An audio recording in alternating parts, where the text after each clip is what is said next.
En esta primera clase acerca de los números complejos, definiremos los números complejos, qué son y cómo surgen, y las distintas formas de expresión que existen. La pregunta acerca de qué es un número imaginario. En primer lugar, antes de pasar al número complejo, vamos a definir qué es lo que es un número imaginario y cómo surge. Nosotros sabemos que cuando tenemos que resolver la operación de radicación de un número negativo, por ejemplo la raíz cuadrada de menos 4, sabemos que no existe un resultado real para esta operación. La calculadora directamente nos indica que hay un error matemático, pero acá viene el surgimiento del número imaginario. Si tomo la raíz cuadrada de menos 4 y realizo un artificio en ese radicando, separando el signo del número del valor absoluto, quedaría que la raíz cuadrada de menos 4 es igual a la raíz cuadrada de menos 1 por 4. Posteriormente, aplicando la propiedad distributiva de la radicación respecto al producto, quedaría la raíz cuadrada de menos 1 por la raíz cuadrada de 4. La raíz cuadrada de 4 podría tomar su valor aritmético, que es 2, y luego subsiste el radical de la raíz cuadrada de menos 1, con lo cual sigo teniendo básicamente el mismo problema que tenía antes, que no encuentro la solución de un radical de índice par, como es este, que es raíz cuadrada, de un radicando negativo. Entonces, para no dejar el tema ahí y decir, bueno, no existe solución real a esta operación y no se puede seguir trabajando, los matemáticos idearon una forma de poder seguir trabajando, y la forma consiste en considerar que la raíz cuadrada de menos 1 es igual a un número imaginario, o sea, un número que lo identifican con la letra I latina, como vemos, minúscula, lo cual indican que este es un número no real, no existe en la realidad este número, pero es un número que me permitiría solucionar la raíz cuadrada de menos 4 y darle como resultado el valor 2i, siendo que i es la raíz cuadrada de menos 1. Por lo tanto, si la raíz cuadrada de menos 1 es i y yo elevo miembro a miembro al cuadrado, voy a encontrarme que la raíz cuadrada de menos 1 al cuadrado es igual a i al cuadrado. El cuadrado se va con la raíz cuadrada porque una operación es la inversa de la otra, y me queda como conclusión que i al cuadrado es igual a menos 1. O sea, la forma de la necesidad de crear un número imaginario surge, como vemos, para poder resolver o darle alguna solución a las raíces de índice par de números negativos. De esa manera, con ese objetivo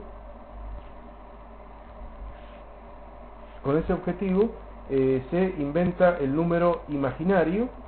y se lo hace igual a la raíz cuadrada de menos 1. Como sabemos, no hay ningún número en la realidad que resuelva esta operación, por lo tanto, el número imaginario al cuadrado es igual al valor real menos 1. Sabemos que ningún número real al cuadrado puede dar negativo nunca, por lo tanto, es un número imaginario y me permite resolver esta operación de erradicación, como estamos diciendo, de un número negativo. Ahora bien, nosotros en este apunte, en esta presentación, vamos a hablar del número complejo. Y el número complejo no es solamente un número imaginario, es un número que tiene una parte real y una parte imaginaria, tiene la forma a más bi, generalmente se utiliza la letra z para designar a un número complejo, y podemos ver que hay una parte real que es a y una parte imaginaria que podemos considerar como el producto b por i. En este caso, tanto a como b son números reales, por lo tanto podríamos tener el z1 igual a 2 más 3i, o podríamos tener otro número complejo z2 igual a raíz de 2 menos 3 cuartos de i, o sea que a y b pueden tomar cualquier valor real, podrían ser enteros como son en el caso del z1, o podrían ser, como en el caso del z2, a sería un número irracional y b un número racional o fraccionario, o sea que cualquier combinación posible dentro de los números reales se permiten para a y para b. Generalmente a se la llama parte real del número complejo z, y a b se la llama parte imaginaria del número complejo, si bien nosotros tendemos a pensar que bueno, que la parte imaginaria es b por i, ¿cierto? Pero en realidad se define claramente a la parte imaginaria del complejo como el número real b. O sea que la parte real es el número real a y la parte imaginaria del complejo es el número real b. que por supuesto luego multiplicado por la unidad imaginaria queda lo que se puede entender comúnmente como una parte imaginaria. Entonces, ahí tenemos al número complejo completo con su parte real y su parte imaginaria, aunque en este caso está presentado en forma binómica. Más adelante en esta presentación vamos a ver las distintas formas de representación que tiene un número complejo, pero esta es la más natural o la más inicial, que sería la forma binómica. Pero la pregunta ahora que hacemos es ¿cómo surge un número complejo? Porque ya vimos anteriormente cómo surge un número imaginario puro, cuando tenemos el radical de un número negativo, el radical cuadrático de un número negativo. Pero ahora vemos que estamos hablando de un número complejo, que tiene una parte real y una parte imaginaria, y queremos saber cuándo, o por qué, o en qué momento es necesario acudir a un número de este tipo. Supongamos la ecuación de segundo grado, que ya hemos visto, ax cuadrado más bx más c igual a 0. En la ecuación de segundo grado, nosotros sabemos que la solución está dada por la fórmula resolvente, como vemos ahí, menos b más menos raíz cuadrada de b cuadrado menos 4c, todo dividido 2a.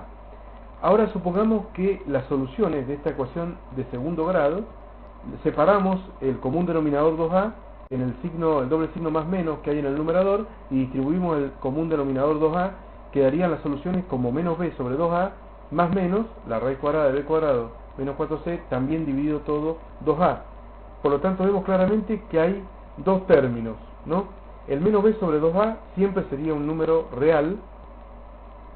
mientras que el segundo término después del más menos, si el discriminante de la ecuación de segundo grado b cuadrado menos 4ac fuera negativo, menor a 0, ya sabemos que eso lo que va a originar es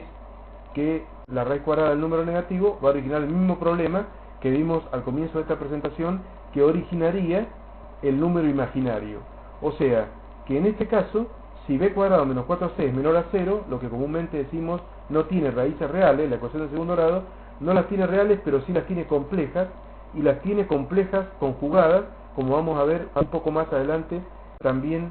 en la próxima presentación de los números complejos. Pero básicamente la raíz cuadrada de b cuadrado menos 4c termina siendo la raíz cuadrada de un número negativo, y eso termina originando que el segundo de los términos, el que está después del más menos, sea un imaginario puro. Entonces la solución tiene la forma alfa más menos beta i. Le tuve que poner alfa y beta en lugar de a y b a las soluciones para no confundirlos con el a y b de la ecuación de segundo grado, los coeficientes principal y lineal de la ecuación de segundo grado. Pero básicamente hay un alfa que es menos b sobre 2a, que es la parte real de esa solución compleja, y un beta que por supuesto se va a originar al resolver la segunda parte, ¿cierto? Dejando por afuera la raíz cuadrada de menos 1, que sería entonces la unidad imaginaria i. Entonces, vemos que existen los números imaginarios puros que se utilizan para resolver la radicación de números negativos del índice par, los radicales de índice par de números negativos, y también vemos que al tratar de resolver una ecuación de segundo grado con coeficientes reales, como en este caso a, b y c son los tres coeficientes reales, sin que uno esté buscando, digamos, la posibilidad de un número complejo, aparecen naturalmente los números complejos al operar con expresiones reales. Otra cosa sería, cuando vayan a la facultad, que van a ver, por supuesto, que se puede permitir a B y a C ser números complejos, y bueno, si les permito a B y a C, a los coeficientes de la ecuación cuadrática, ser números complejos, con más razón van a aparecer soluciones complejas. Pero en este caso, nosotros, la idea nuestra en el pre no es movernos de los números reales. Trabajamos con ecuaciones cuadráticas, con coeficientes reales a, b y c, y en este caso, en ciertos casos, cuando el discriminante es negativo, naturalmente ocurre que se originan soluciones complejas, que además se llaman números complejos conjugados, porque tienen la misma parte real alfa, pero la parte imaginaria cambiada de signo, puesto que son dos soluciones, alfa más beta i y alfa menos beta i, las dos que se están obteniendo en el número complejo, en las soluciones complejas conjugadas. Entonces ahí ya hemos visto cómo surge entonces el número complejo, en qué momento aparece el número complejo.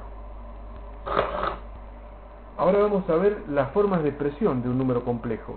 Por lo menos hay cuatro formas principales de expresión de un número complejo. La forma binómica, que tiene la forma a más bi, como ya hemos presentado en este momento, con su parte real y su parte imaginaria, separado formando un binomio. Se llama binomio porque es un pequeño polinomio de dos términos, separando en términos, está el a y el bi, por eso se llama forma binómica. Y las otras tres formas, que serían la forma polar, la trigonométrica y la exponencial, utilizan básicamente los mismos parámetros.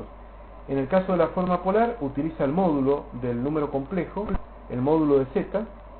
que se lo puede indicar así con la barra de módulo o con la letra griega rho. También en las calculadoras más modernas aparece como r minúscula, y ese sería un elemento, el módulo, y el ángulo, que es el otro elemento, el ángulo phi, o como aparece en las calculadoras, tita. Puede aparecer como rho phi, los dos parámetros de la forma polar, o como r tita, básicamente es lo mismo. Esto tiene una correspondencia prácticamente total con lo visto en vectores. Cuando vimos en física vectores, los vectores en forma rectangular viene a ser algo parecido a la forma binómica, y los vectores en forma polar vendría a ser algo parecido, por supuesto, al número complejo, también en forma polar. Por supuesto que tienen diferencias, y un poco más adelante vamos a indicar exactamente cuáles son las diferencias entre los vectores y los números complejos, que también se pueden trabajar hasta cierto punto como vectores. La tercera forma, llamada forma trigonométrica, también utiliza los mismos dos parámetros, rho y phi, módulo y ángulo, aunque presenta el número complejo en lugar de presentarlo como la forma polar, que lo presenta como un par de parámetros rho y phi, que puede aparecer también como un par ordenado, rho phi. Acá lo presenta con una estructura más bien algebraica, los dos parámetros contenidos dentro de esta expresión. En la forma trigonométrica, z es igual a rho por coseno de phi más i por el seno de phi. Más adelante vamos a ver con más precisión cómo se llega a esta forma, y básicamente es una forma muy emparentada, como vemos, a la forma polar, porque tiene sus mismos parámetros rho y phi de la forma polar. Y por último, la forma exponencial también utiliza los mismos parámetros rho y phi, aunque la notación es exponencial, utilizando, como vemos ahí, la forma rho por e a la i por phi, con lo cual tenemos una función exponencial de base e. El número e, lo vamos a presentar un poco más adelante, es la base de los logaritmos naturales, es un número irracional, similar o parecido al número pi, con infinitos decimales y todos diferentes. Surge del análisis matemático. Más adelante vamos a ensayar alguna demostración del número e, y básicamente por el momento tenemos que aceptar que ese número e elevado a un exponente imaginario puro del tipo i por phi nos va a dar como resultado, multiplicado por rho, un número complejo z. Y entonces estamos viendo que podríamos separar la expresión del número complejo en la forma binómica con sus pares ordenados a, b, y las otras tres formas que con variantes utilizan los mismos parámetros rho y phi, que son la polar, la trigonométrica y la exponencial. Pero ahora vamos a ver un poco más en detalle las distintas formas de representación del número complejo. Si el complejo se expresa en forma binómica del tipo z igual a a más bi, podemos notar lo siguiente, que los números complejos se pueden representar gráficamente en un plano complejo. No basta una recta como ocurría para los números reales. Los números reales necesitaban solamente la recta numérica llamada, que era la recta real, y todos los infinitos puntos de esa recta eran los infinitos puntos reales que existían. Por supuesto que el número complejo, al tener una parte real y una parte imaginaria, no se puede representar en una sola recta, y hay que buscar un espacio bidimensional, o sea un plano, para poder representarlo, y se lo representa en forma de coordenadas cartesianas, bastante similar a la representación de un punto de coordenadas x, y, que estamos habituados a hacer en matemática, con la diferencia que ahora los ejes, en lugar de ser ejes x e y, se los llama eje real al eje horizontal o de abscisas, y al eje imaginario el eje de ordenadas, y se gradúan exactamente igual que se gradúan en los ejes de un sistema cartesiano cuando se representan funciones, por ejemplo. Entonces, un número complejo pasa a ser un punto dentro de un plano complejo. Por ejemplo, el z1, 2 más 3i, es un punto dentro de este plano complejo que tiene proyectado sobre el eje real 2 y proyectado sobre el eje imaginario 3. Por eso es 2 más 3i, y se puede representar indistintamente como un punto o como un vector, vector posición de ese punto, diríamos en lenguaje físico, porque sería el vector que uniría el origen del sistema de coordenadas con el punto en cuestión. Hay esta dualidad punto-vector, así el número complejo es más útil incluso representarlo como un vector que como un simple punto, pero básicamente es lo mismo. Tenemos el Z2 en el segundo cuadrante, por ejemplo, menos 4 más 2i, menos 4 sería la parte real, 2 es la parte imaginaria, que multiplicado por la unidad imaginaria i termina dando el número complejo menos 4 más 2i, y así también tenemos un Z3, 1 menos 3i en el cuarto cuadrante, representado en verde, o sea que podemos tenerlo en cualquiera de los cuadrantes, y por supuesto también son números complejos los números reales propiamente dicho, que serían pares ordenados con un 0 como componente imaginaria. Por ejemplo, el número 2 más 0i sería un número real puro,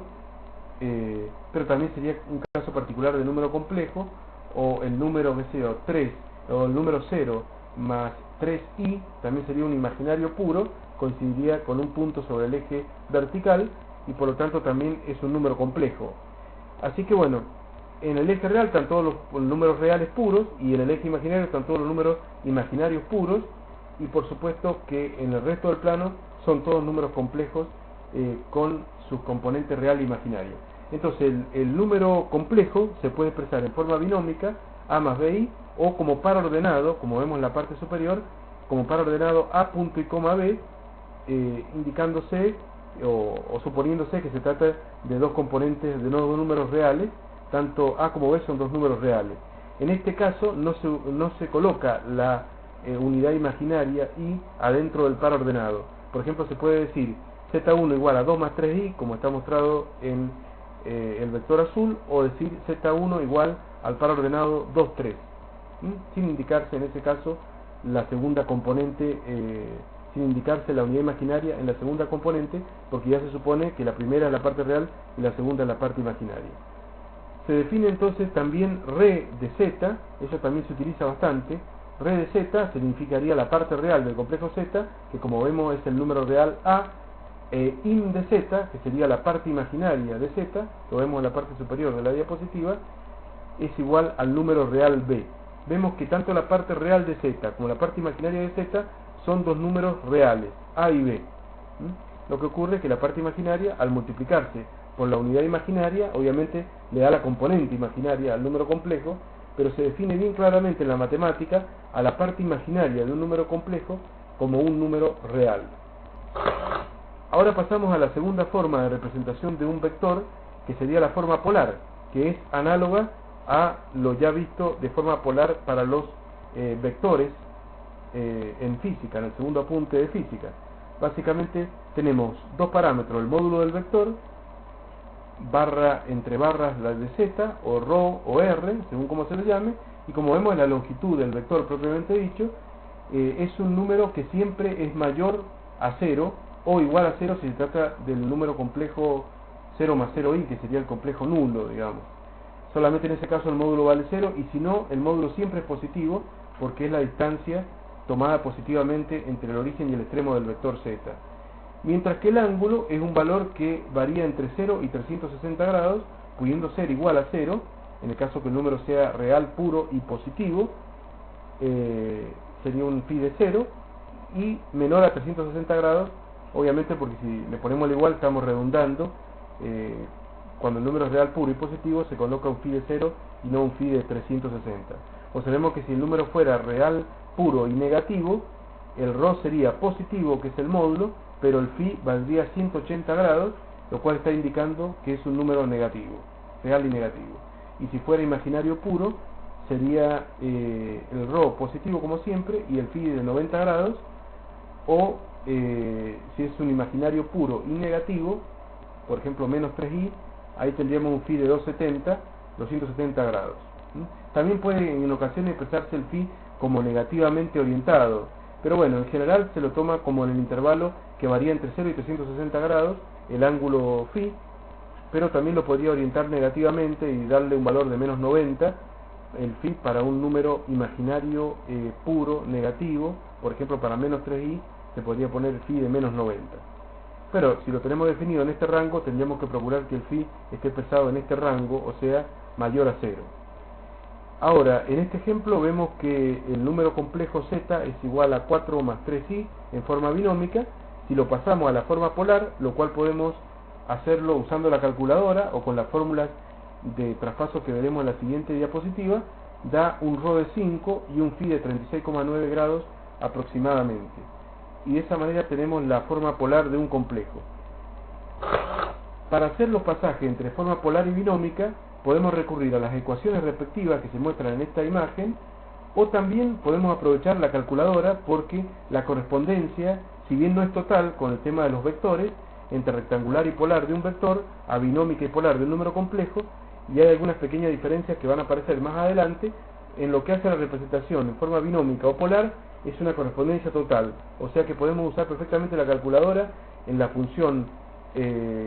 pol, cuando la queremos pasar el número complejo a polar, si lo tenemos el número complejo expresado en forma cartesiana, o sea en forma binómica, a más bi, conocemos a y conocemos b, y de esa manera podemos obtener ρ y φ utilizando en la calculadora la función pol,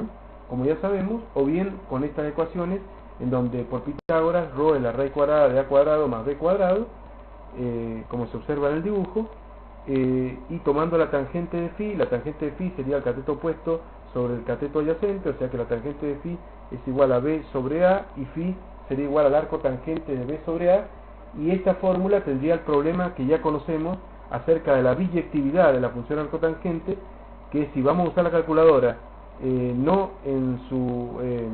función rec-pol, en sus teclas rec-pol, sino vamos a usar estas dos para sacar ρ y φ con estas dos fórmulas, tenemos el problema del φ.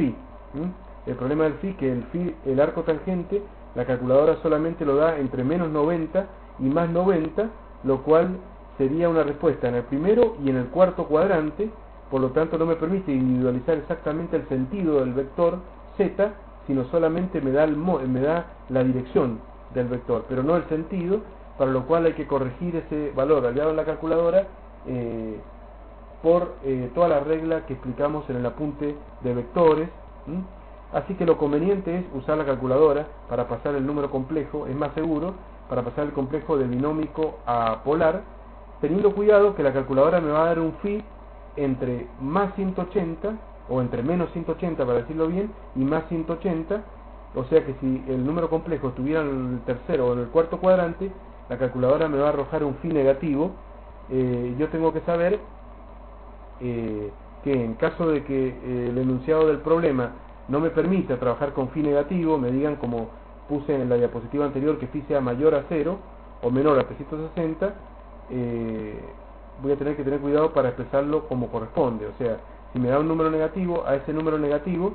que me arroje la calculadora le tengo que sumar 360 grados para que quede exactamente en el mismo lugar, pero positivamente orientado y positivamente expresado el ángulo φ. Para pasar en el pasaje opuesto, que es de polar a binómica, se utilizan las fórmulas que también hemos visto, o la calculadora en la función rec o rectangular, o la fórmula que ya hemos visto, coseno de φ es cateto adyacente sobre hipotenusa, sería a sobre ρ, de ahí despejo a y queda ρ por coseno de φ.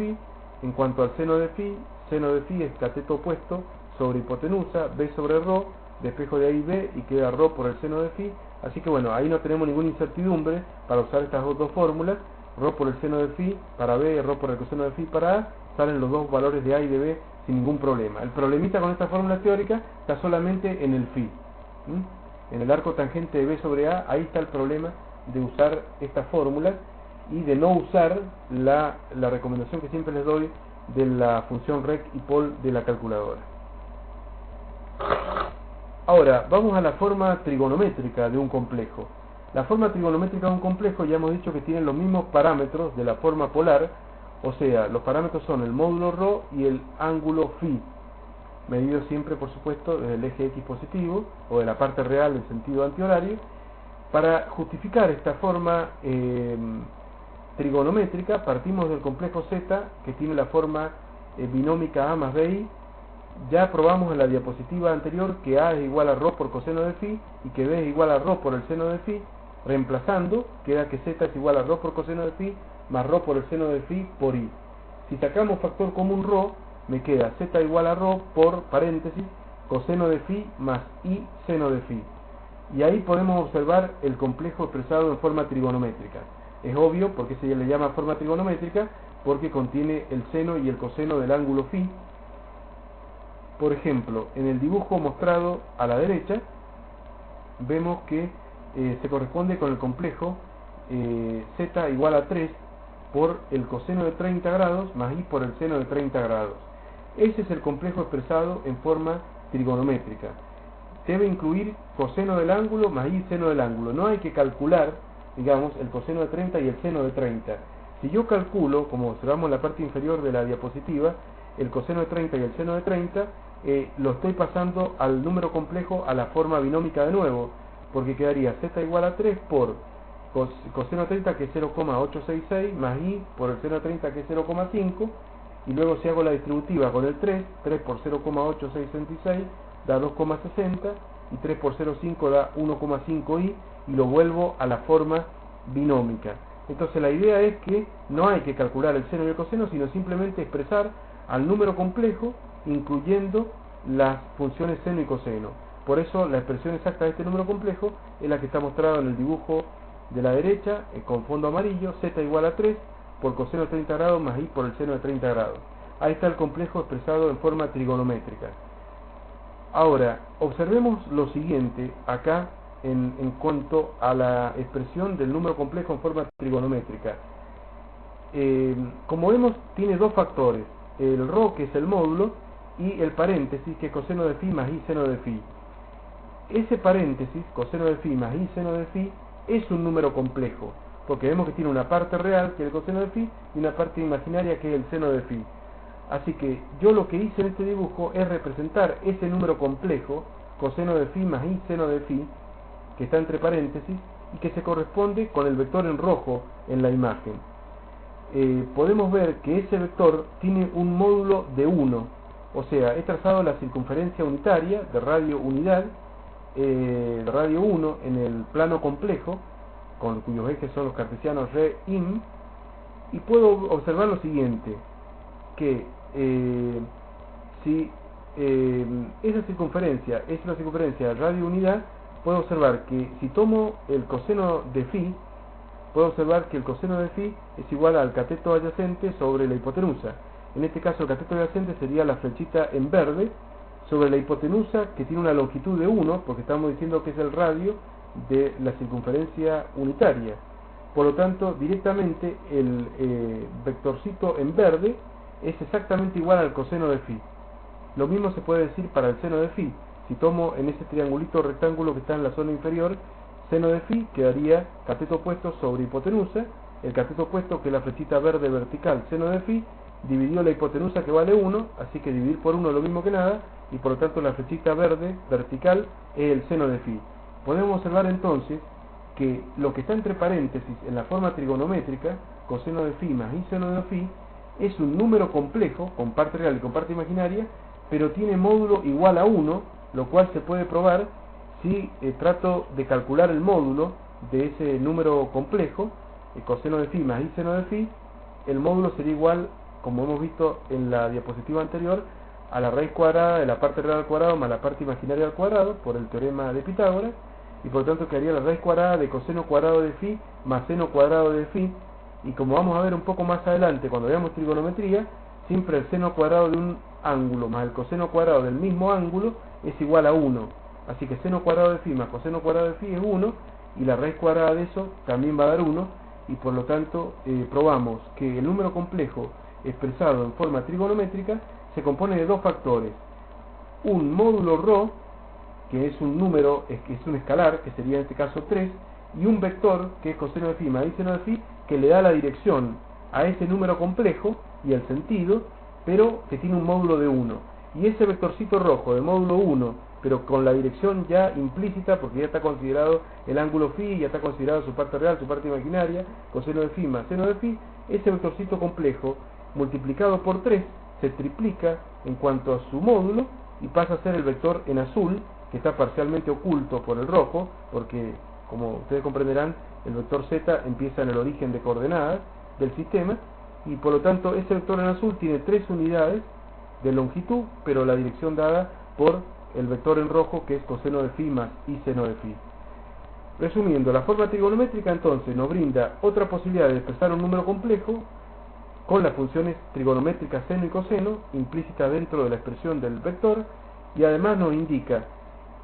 que el número complejo resulta factorizado o dividido en dos factores: su módulo, que es un número real, 3 en este ejemplo, y un número complejo, coseno de phi más i seno de phi, que es un complejo de módulo unitario, pero que le da la dirección y el sentido al vector. O sea que en la forma trigonométrica estos dos factores, ρ y el paréntesis, indica el ρ el módulo o el factor de escala, y el paréntesis, coseno de phi más i seno de phi, es el que le da todo el resto de la información del vector, o sea la dirección y el sentido al vector. Esta sería la forma entonces de representar un número en forma complejo en forma trigonométrica. Si lo pasamos a la forma binómica, simplemente resolviendo el coseno de 30, el seno de 30, como ya expliqué recién, y haciendo la distributiva, llegamos al 2,60 más 1,5i, que como podemos ver en el dibujo, corresponde con el complejo del que estamos hablando en azul en el dibujo. Ahora vamos a la última forma de expresión de un complejo, que es la forma exponencial. En la forma exponencial de nuevo tenemos los mismos parámetros ρ y phi de la forma polar y de la forma trigonométrica, pero acá se van a expresar de una manera distinta, de una forma exponencial. En primer lugar, el complejo en forma trigonométrica, como ya hemos dicho, z es igual a ρ por paréntesis, coseno de phi más i seno de phi. Lo que vamos a hacer acá es reemplazar ese coseno de phi más i seno de phi, como estábamos diciendo, ese número complejo de módulo unitario que le da la dirección y sentido a z, lo vamos a reemplazar por e a la i phi. Esta es una fórmula que por este momento no estamos en condiciones de demostrar. Es la fórmula de Euler, que establece que e a la i por phi es igual a coseno de phi más i seno de phi. Existen muchas razones para aceptar, considerar como correcta esta fórmula, que se pueden, lo van a estudiar cuando vayan a la facultad de análisis matemático. Tiene muchas propiedades en cuanto a las derivadas sucesivas y las integrales y demás. Tiene muchas propiedades que justifican aceptar esta notación exponencial para este complejo de módulo unitario, como estamos diciendo, que es el coseno de phi más i seno de phi. Lo que vamos a decir en este momento es que la base de esa exponencial es la base e, que es la base de los logaritmos naturales, y vale aproximadamente 2,71, 8, 2, 8, etcétera, etcétera. Siguen apareciendo infinitamente los decimales. Cuando veamos los logaritmos vamos a ensayar algún tipo de explicación de este número e que surge en el análisis matemático, como también surgen otros números irracionales como el número pi y demás. Pero por el momento lo que tenemos que hacer es aceptar que hay otra forma de expresión del número complejo, y que esa forma sería la que está resaltada en fondo amarillo a la izquierda: z igual a ρ por e a la i por phi. Así que es casi lo mismo que la trigonométrica, pero en lugar del coseno de phi más i seno de phi ponemos e elevado a la i phi, o sea la exponencial elevada a un exponente imaginario puro, puesto que en el exponente observamos que es i por phi, phi es un número real, que multiplicado por i va a dar un número imaginario puro en el exponente. Y eso, por ejemplo, en el complejo que veíamos en la diapositiva anterior, que estaba graficado y todo, sería z igual a 3 por e a la i 30 grados, y con eso quedaría expresado el número complejo en forma exponencial. Por el momento puede parecer extraño al alumno esta forma exponencial, pero es bastante más conveniente. Cuando tengamos que multiplicar vectores o dividir vectores, podemos observar mucho mejor lo que pasa con el vector producto o el vector cociente, o mejor dicho, el número complejo producto o el número complejo cociente entre dos números complejos. Si usamos la forma exponencial se puede interpretar bastante más fácil que con la forma trigonométrica. Ahora, para practicar con esta primera presentación acerca de los números complejos, tienen que pasar los siguientes números complejos a las restantes formas de expresión. Tenemos en total 12 números complejos que están dados en distintas formas. Veamos que el primero está en forma binómica. El segundo, que se da como par ordenado, 4 punto y coma 150 grados, es el número complejo dado en forma polar, ρ y phi como pares ordenados, casi como si fuera un par ordenado XY o AB, pero bueno, en este caso nos damos cuenta que es polar porque la segunda componente del par tiene la unidad grado, lo cual está denotando que es un par ordenado polar. El tercer número complejo está en forma trigonométrica y el último, el cuarto, en forma exponencial, y así tenemos ejemplos mezcladitos de los 4 tipos de formas de expresión de un número complejo, y a cada una de ellas hay que pasarla a las restantes 3. O sea, el primero, que está en forma binómica, lo pasamos a polar, y luego la escritura en forma trigonométrica y en forma exponencial es prácticamente directa, porque ya sabemos que estas últimas 3 formas, polar, exponencial y trigonométrica, tienen los mismos parámetros ρ y φ, así que una vez determinado el ρ y el φ, podemos escribir cualquiera de las 3 formas restantes de una forma bastante fácil. Tienen que hacer estos ejercicios, y en la diapositiva siguiente mostramos las respuestas. Ahí tenemos las respuestas de todos estos ejercicios, ¿no? Al principio está el dato original, y luego en cada opción están todas las demás formas de representación, buscando más o menos seguir el orden de las 4 formas que hemos dado en esta clase. Aquí termina la primera presentación acerca de los números complejos, donde hemos buscado definir el número complejo, cómo es, cómo surge, el imaginario, el complejo, y cómo se representan los números complejos, incluso cómo se grafican y cómo se representan los distintos sistemas de expresión que